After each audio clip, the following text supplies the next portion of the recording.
My name is Vera Siertsema and I'm a Senior Data and AI Go-to-Market Manager at Microsoft. I look after the data and AI strategy across Asia. Let's have a look at today's agenda. So today we will be covering everything related to multimodal models.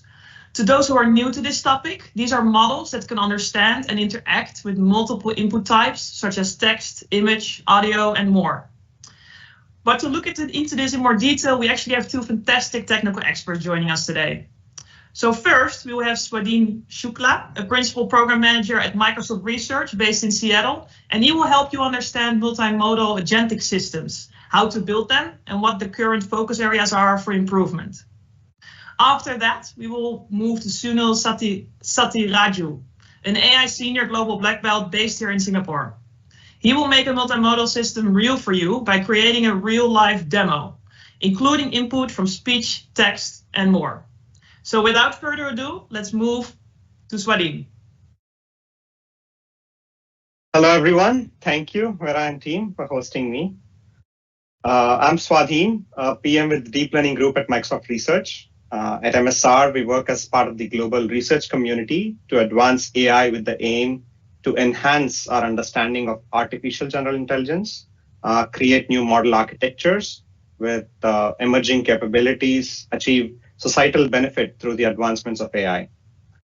And I'm happy to be here today to actually share with all of you as part of this AI Horizon series and share my team's insights into building multimodal foundation models and multimodal AI agents. Foundation models generally refer to AI models trained on broad data at scale for a wide range of tasks. These models are actually based on decades-old idea called self-supervised learning, where we take a lot of raw data and make up little exercises like fill in the blanks for a network of matrices to solve.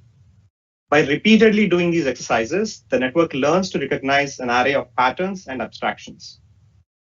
When researchers took an innovative approach to capture a relative context of words in a sentence and scale it up to like really big networks with really vast amounts of data, what they saw was an emergence of functionalities, like generalizing to entirely new tasks, sometimes without even providing any examples. So technically, we don't even know what are all the tasks these models can do. That's very exciting for all of us, as each of us can explore and figure out new use cases for ourselves. It's incredible that we have access to such technology at the click of a button or an API call. Now, another aspect of foundation models is homogenization. That is, using the same things across different domains and tasks. It was like maths before, everyone basing their solutions on a set of algorithms, same algorithms across tasks, and innovating on algorithms. Then we moved to a set of common architectures like RNNs, LSTMs, and transformers, etc. But with foundation models, we have moved to a set of models and are focusing on how to use them for every task. Calling these as foundation models recognizes the role these models are playing in building AI systems.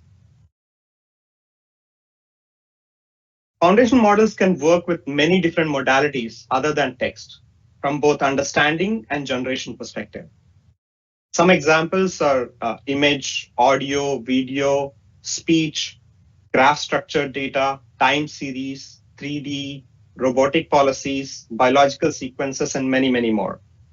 But I'll be focusing my talk today on vision as the modality. Why vision? Because they hit the sweet spot where web scale paid data is abundant and the commercial upside is immediate, like from search to e-commerce to accessibility and real-time agents. See, language-only LLMs can't see the environment, and pure vision models can't reason verbally. Combining them is the quickest route to agentic systems that observe, reason, and act. All the things I talk about today mostly apply to other modalities as well. Before I go into how we build these models, I would like to briefly touch upon multimodal models people have built over the past 6 years. 6 years ago, vision language models or multimodal models mostly contained less than 1 billion parameters, and the training data was usually a small amount of images. Later on, training was scaled up to billions of image text pairs, and we had models like CLEP from OpenAI and Florence from Microsoft. Despite their model size, still relatively small, they show strong open vocabulary and recognition capability across a range of visual domains. Most recently, we entered the era of large multimodal models, connecting multimodal vision models such as CLIP with large language models such as GPT resulted in many advanced and multimodal capabilities. Now we can have a multimodal chatbot such as GPT-4o or small, efficiently sized models like 5.4 from Microsoft, which can see, talk, and reason. There are many architectural ways to combine modalities like vision with language models that operate in the textual space. Different architectures include ones that deeply fuse multimodal inputs within the internal layers of the language model versus those that facilitate early fusion at the input stage. Here is an architecture that is the most widely adopted multimodal model architecture. As you can see, this type of arrangement is very modular. Vision encoder is separate from the output, and the output from the vision encoder is transformed into same token space that a language model already understands. This modular nature contributes to its simplicity in both construction and training. The modality encoder output is fused at the input without involvement in the internal layers of the language model. Therefore, you can directly use a pre-trained LLM and combine it with a pre-trained image encoder or any other modality encoder. This allows the multimodal model to incorporate off-the-shelf LLMs and encoders in their architecture. Even with a simple architecture, we can do significant innovations due to its modular nature. Here is the architecture of our recently released small multimodal model, 5.4 multimodal. So 5.4 multimodal integrates text, vision, speech, audio input modalities into a single model. Its novel modality extension approach leverages modality-specific encoders, routers, and adapters to allow multiple inference modes, combining various modalities without interference. 5.4 multimodal supports scenarios involving vision language, vision speech, and speech audio inputs, outperforming larger vision language and speech language models on a wide range of tasks. Now we have very good models that can make sense of the world around us, but they're still largely passive. They lag in the ability to interact with the world, either virtually or physically. This is a shift from just understanding images or text to interactively engaging with an environment. It requires integrating not just vision and language, but also planning and decision-making capabilities. In other words, the big convergence of language, multimodal perception, and action is seen as a key step towards more general AI. However, we still have a big gap between AI and humans performing tasks as simple as web navigation and manipulation. Just like we used exercises like fill in the blanks for training text-based foundation models, what kind of intelligence or exercises should we build so that they can act on our behalf?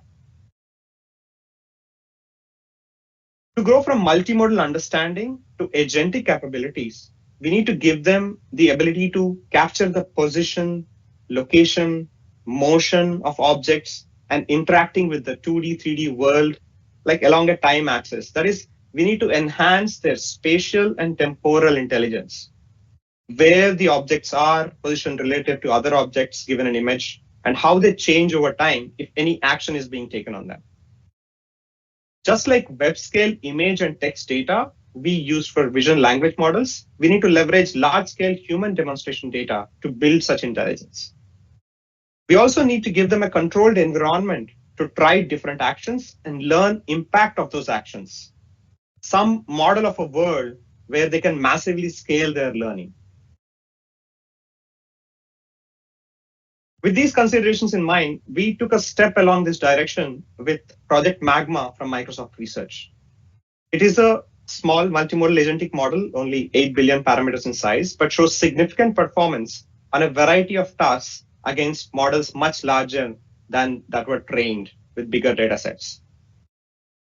On the right side of the screen, you can see the model being used to drive an agent that can act both in the digital world the two videos on the right driving UI, and in the physical world, the video demos on the left showing the model driving robotic arms to manipulate physical objects.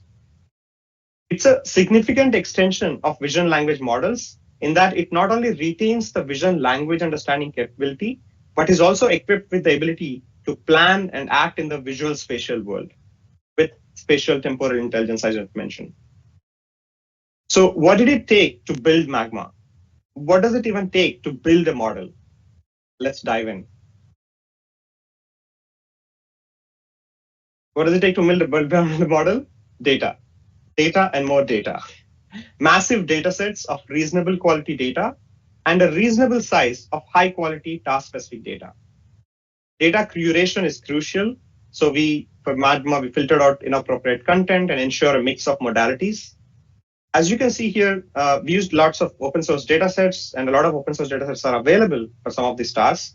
Since data mix is crucial, it might mean you have to create data sets for tasks you are interested in and ensure multimodal metadata is captured. Also, synthetic data generation has shown a lot of promise, like using a large vision language model to enhance the context of human demonstrations. An example is generating a lot of synthetic descriptions, Q&A pairs from a sequence of frames in a video data set. Augmenting data like that helps the multimodal model learn to understand the temporal nature of the world and how actions have reactions over time. Once you have the data, you need to figure out ways to extract the right information for the type of intelligence you want to build and the model you want the model to imbibe. For Magma, there were a couple of crucial insights. First was using set of marks for action grounding.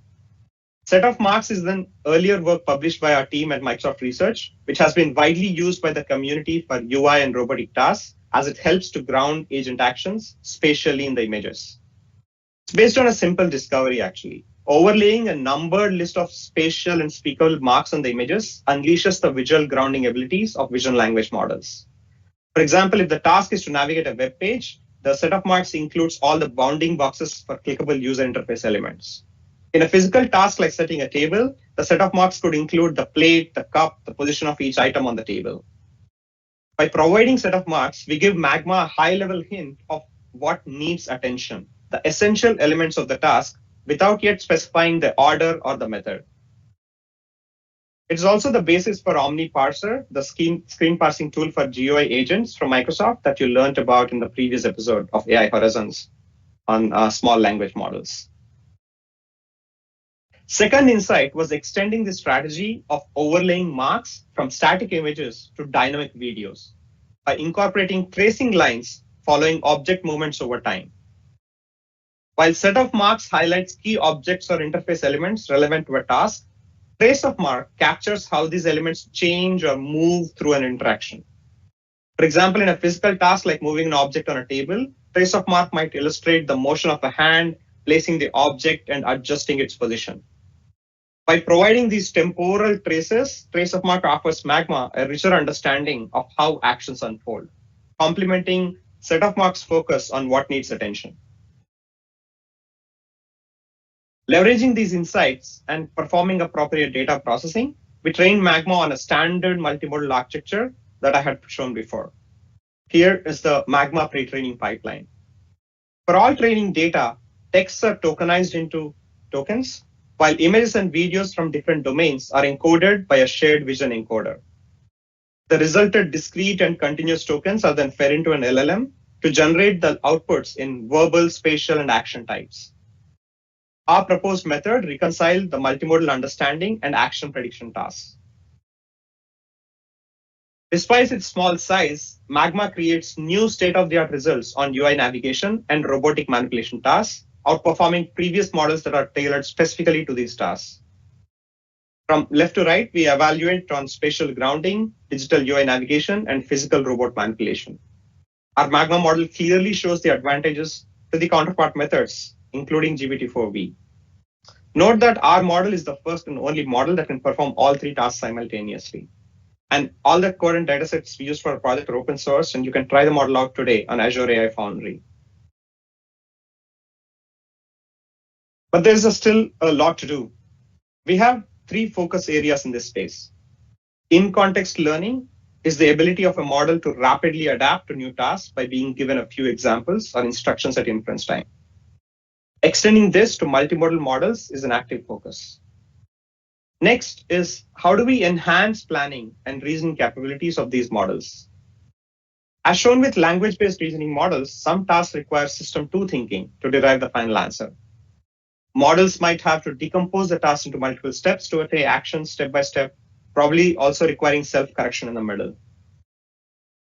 Finally, as AI systems gain the ability to see and act, ensuring they behave in alignment with human values becomes even more critical. Multimodal models introduce new failure modes and vulnerabilities. We are working on techniques to maintain the alignment gains made in text-only models when additional modalities are introduced, and to extend safety principles to agents that can affect the world. This includes robust evaluation on safety scenarios, developing multimodal adversarial testing to probe for hidden behavior, and continual refinement of these models to prevent misuse. So that was about multimodal agentic models. I want to cover multimodal AI agents themselves and how agents and models are synergistic and need to evolve together. AI agents exist on a spectrum. All agents have the same set of components. However, it is down to the maker's use case and complexity that dictates where it sits across this continuum. Leveraging multimodal inputs has a significant advantage to these agents across the spectrum, but whether to use them or not is again a matter of data availability, efficiency, and intended functionality. For each kind of builder and each kind of agent, there's a variety of AI agent building tools available. Leveraging multimodal inputs is still trickling down from the code-first, developer-focused tooling, but as agentic capabilities become more democratized, expect to leverage different modalities across the spectrum. Architecturally, foundational models are the core talent that's driving AI agents, with an orchestrator that leverages knowledge and tools to handle context and routes requests to solve a given task after careful planning. Foundational models are mostly plug-and-play modules for AI agents until they are not. Agents need to consider the capabilities of foundational models and how best to leverage them for their scenarios. As models improve on their agentic capabilities, like planning, reasoning, context sizes, and instruction following, agents need to improve on their model leveraging techniques, providing the right level of context and pre-processed data to get the most out of models.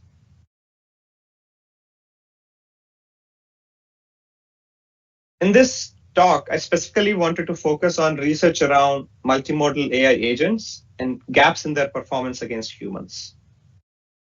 To evaluate agents, Microsoft Research introduced AutoGen Bench, an open source standalone tool for running agentic benchmarks. AutoGen Bench facilitates agentic evaluation and allows adding new benchmarks. And our criterion for selecting benchmark was that they should involve complex multi-step tasks with at least some steps requiring planning and tool use, including using web browsers to act on real or simulated web pages. Using AutoGen Bench, we evaluated one of MSR's multimodal multi-agent system, Agentic 1, on a variety of benchmarks. The rightmost tower in each benchmark refers to human performance. And as we can see, there is still a significant gap between the best multi-agent systems and human-level performance in various agentic tasks. So why the gap? There are many reasons. AI agents struggle to remain effective over long sequence of actions. Humans can carry out extended tasks by staying focused on the goal and adjusting plans. Agents often veer off course or get stuck as the number of steps grows. A very common failure mode is looping, The agent falls into a repeated cycle of actions without making progress. Current agents are still brittle. A slight deviation from expected conditions can still cause a complete failure. For instance, an agent might be thrown off by a minor UI change, like a button label that changed, and then just stop or do the wrong thing. We all know models can hallucinate non-existent content. If you don't, we should know that. In agentic settings, this translates to hallucinating actions or perceiving things that aren't there. For example, an agent might think a certain button is present and try to click it, when in reality it misread the page and the button doesn't exist. Some failure modes come not from interaction between agents and environment. For web agents, things like modals, dropdowns, or login gates can break the agent sequence. Another critical gap is consistency. For example, an agent might succeed in booking a flight if the first attempt goes well, but if the flight is sold out, like a contingency, it fails to try an alternative, whereas a human would naturally try the next available flight. This lack of flexible persistence means AI agents can have an unacceptably high failure rate in real usage, even if their average success on a benchmark looks decent. Although models have vast knowledge, they sometimes lack the everyday common sense or real world awareness humans apply. This leads to weird failure cases. Also, AI agents often will continue until some hard limit or until they output something, even if it's wrong. This is a safety issue too. An autonomous agent might say delete all emails because it misunderstood a command to clean up my inbox.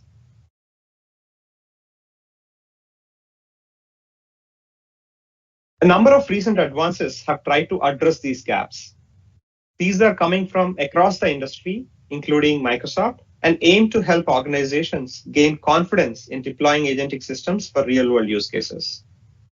These include things like researcher and analyst agent from Microsoft, and the recently announced computer vision agent in Copilot Studio that allows your Copilot Studio agents to treat websites and desktop applications as tools. Innovations like Model Context Protocol and Agent-to-Agent Communications Protocol help enable agents to connect to existing knowledge servers, APIs, and other agents. Agent Ops is another category where there are a number of solutions available now to improve observability of agentic actions and processes. In my team at MSR, we specifically are looking to address concerns around long horizon coherence, particularly in intricate web environments and log horizon tasks. Our team recently published an approach called Exact that combines test time search and self-learning to tackle the long horizon planning problem. The process is actually pretty nifty. In Exact, given a task, we let a model daydream, that is, think through an explosion of options the model could do and what success would look like if the model took that approach. Then we get the actual results after performing those actions and have a multi-agent system evaluate the progress in task completion. The model is given a database of past actions to talk to itself on past mistakes. This helps the model predict better for future actions. Now, once we spend some time exploring on a set of tasks, all of this thinking and evaluating data is converted to training data and used to fine-tune a model. So now the search heuristics are learned. So next time it's given a task, the model becomes better from previous exploration and knowledge at which next action to take. We had some good results with that approach, and that's just one of our research explorations. To bridge the gap with human performance and eventually do better, here's a broad list of focus areas for research in this domain. Not surprisingly, a major research direction is enabling models to use external tools to expand their capabilities. Even the best LLM can struggle with arithmetic, factual precision, or visual generation, but it can be taught to call a calculator, a knowledge base, or an image model when needed. Tool use is a stepping stone to more capable agents, essentially offloading specialized tasks to external modules when appropriate. Ongoing work is focused on making tool use decisions more reliable, expanding the range of tools. Example, database queries, cloud APIs, and integrating this seamlessly with the agent's dialogue or planning. As agents tackle more complex tasks, planning becomes crucial. One line of research is designing prompts and frameworks to improve an LLM's ability to plan multi-step solutions. Beyond prompting techniques, there's work on integrating traditional planning algorithms, for example, using a symbolic planner to post-process an LLM-generated plan for consistency, or guiding the LLM with high-level plans via hints or constraints. We imagine a future where agents become open-ended learners, extending their knowledge and skills indefinitely. Active research in this area includes how to prevent catastrophic forgetting of earlier skills, how to autonomously reset or self-correct if the agent goes off course over time, and how to evaluate an agent that is constantly learning. Long horizon autonomy also raises questions of safety over time. An agent that evolves on its own might change in unpredictable ways, so researchers are considering safeguards like periodic audits of the agent's knowledge base or limiting the scope of self-learning. Lots of areas to think about. While doing all this, we're building on top of our many years of research in responsible AI with the aim to enhance our ability to align AI with human goals and ensure positive impact on the world at large. Hope I was able to convey the direction we are heading towards in building multimodal AI agents. Agents that not just see, talk, and act, but perceive from multiple modalities, plan and reason, leverage tools, take actions, communicate, and collaborate with humans and agents, and keep learning from experience.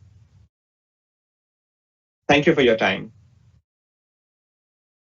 Next, I have my colleague Sunil, who is part of our AI team based out of Singapore and has been working with customers with their AI journey to give you a demo of a multimodal agent.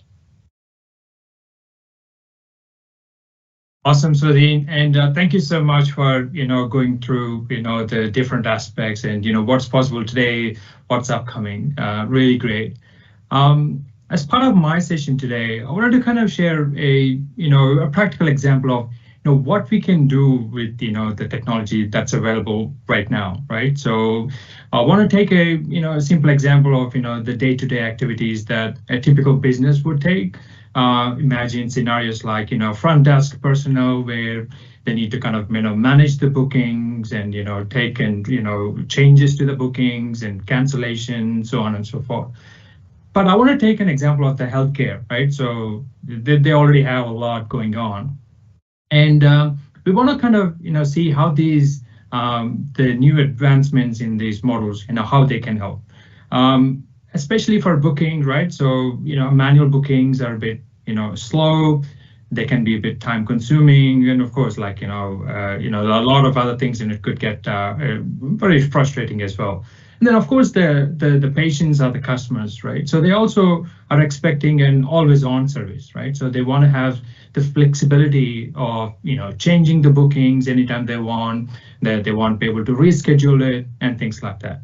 And of course, the clinics themselves, they want to free the staff from all of these boring tasks of appointments, and then give them more valuable tasks that they can go with that. I'm sure the audience must have seen a lot of these kind of text-based chatbots and things like that. But in this scenario, we wanted to cater for wide range of audience, right? So because of the age group, things like that, some people would like to, pick up their phone, they want to make a call and then, have things done. So we want to be able to cater for that as well. So with that, I wanted to, share a demo, but before I share a demo, I wanted to quickly, walk through the high-level architecture and what are the different components that are involved in kind of showing that different aspects of that solution. So if we take a look at the architecture,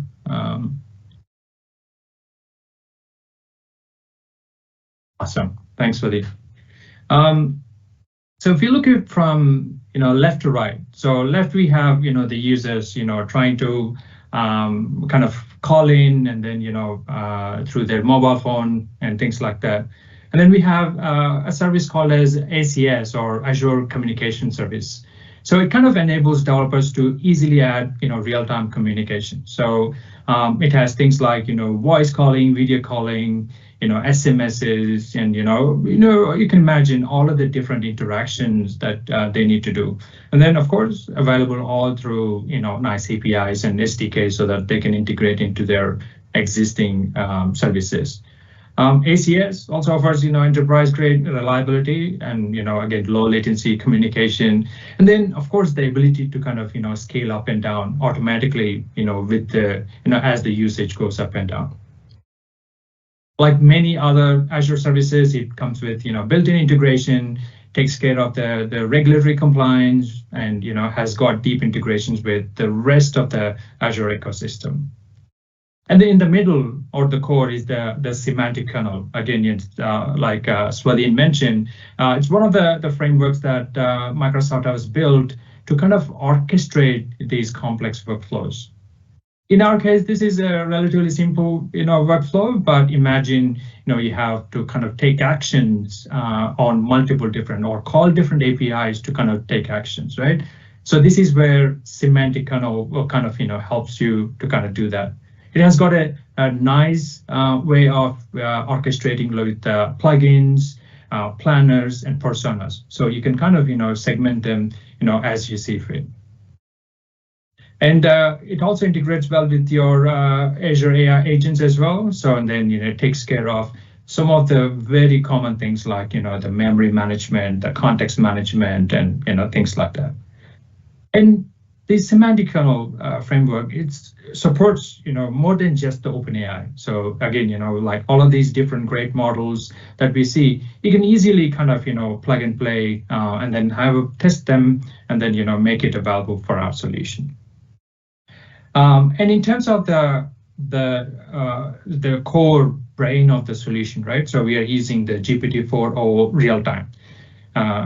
If you haven't been, used to kind of, looking at these, language models, these are not just text-based. Like, Swadhin mentioned, they are more than capable of, just the text. So it supports that real-time interaction, supports, audio. It can, interact with audio and then respond back.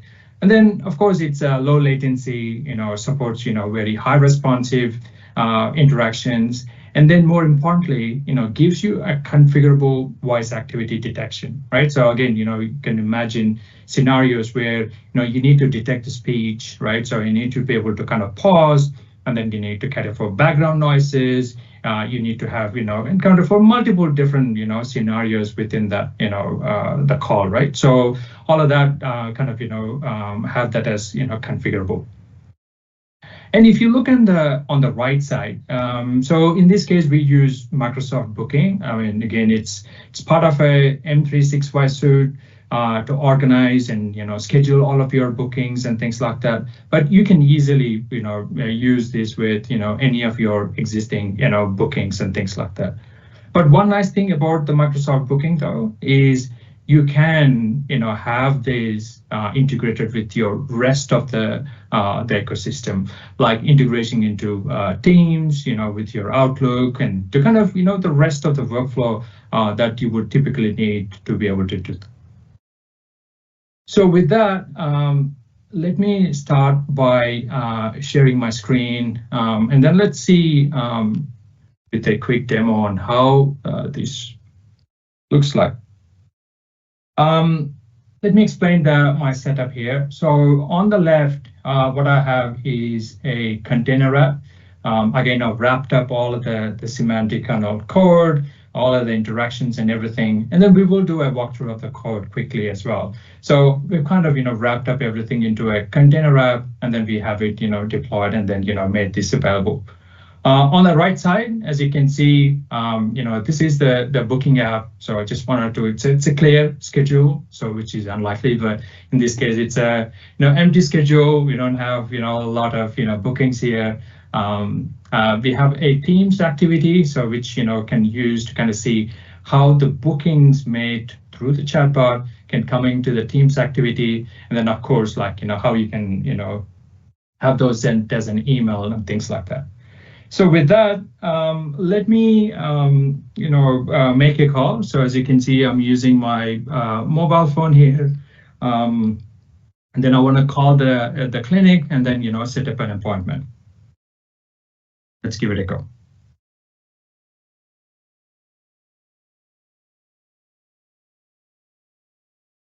Okay. Hi, I need to make a booking at Changi General Hospital today, please. Sure, I can help with that. Could you please provide your preferred appointment time, the duration, and any special requirements you might have? 4 p.m. today. I don't have any special requirements. And then maybe 30 minutes should be good. Thank you. Could you also provide your full name, email address, and phone number for the booking? Yeah, my name is Sunil, and my email address, sunil@microsoft.com. Got it. Could you please provide your phone number as well? My phone number, 123-456-78.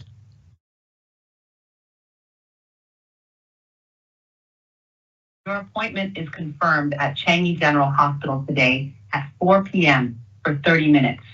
If you need any further assistance, feel free to ask. Awesome. Thank you so much. Now, as you can see here, right? So, we just made the call and then, we're able to kind of, capture all of this here. So let's go back to the booking and then, make sure, we refresh the page so we can look at the booking again. As you can see, consultation, we have it at Changi General for 4 at 30 minutes. And of course, like I mentioned, the booking has got integrations with your team as well. So it has captured all of the information that we need. And not just that, right? So if you look at it, it's able to kind of, send the email as well, right? And then one of the things you will see is like, I did not give my real email address. So as you can see, it's, it hasn't found, so which is good. So, but, these are kind of things that, you can include. But this is a relatively simple scenario, right? So just to kind of, make the booking and then have that flow through. But imagine scenarios where you might want to cancel, reschedule, and then you can kind of go through, multiple different, capabilities to the language model so that you can go and, enhance the front desk environment. But in order to make this a reality, let's take a look at the code and then see what does it take to kind of, build such a chatbot or such a solution. So what I've done here is, just a couple of Python files, not a lot. We know we have, a couple of SDKs that we have installed. So in this case, because we are using the communication service, so we've installed the SDK here. And then, we have semantic kernel, again, to help us, connect to that GPT-4o real-time service. And then we have, a couple of plugins. Right, we'll get to the plugin scenario. Right?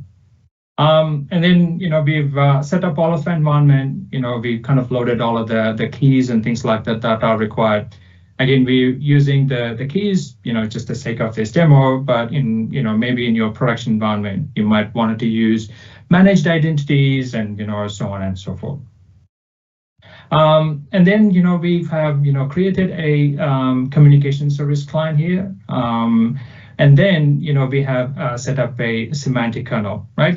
This is the initial step of, creating that semantic kernel plugin so that we can attach all of these, different plugins, right? So in this scenario, a couple of very simple plugins.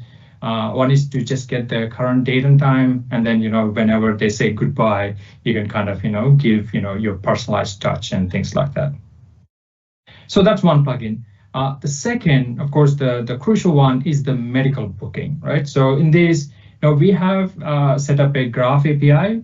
One of the nice things about having the D365 integrations is the ability to kind of connect and manage and things like that with this Graph client, right? So it makes it super easy for us to do this programmatically. And in this case, we've added that as a plugin.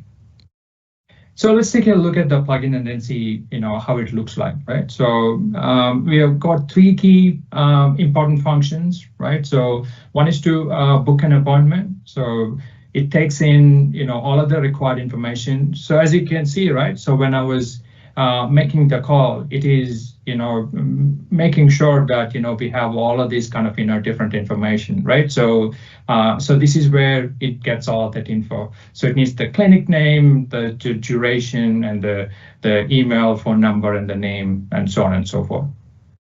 So that's with the booking. And then, of course, you can, list your appointments. And then one thing we haven't had a chance to kind of try out is the canceling of the appointments as well, right? So you can cancel, you can rebook, and things like that.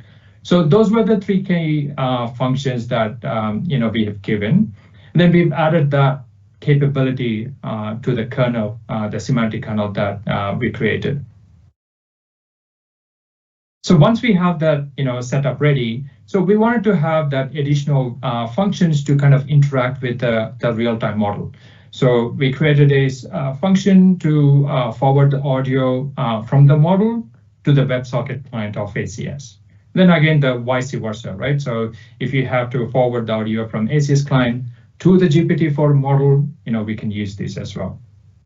And then the second is to kind of, handle, the real-time messages, right? So again, this is not for audio, because audio, we want to be able to kind of, have a quicker, faster response times.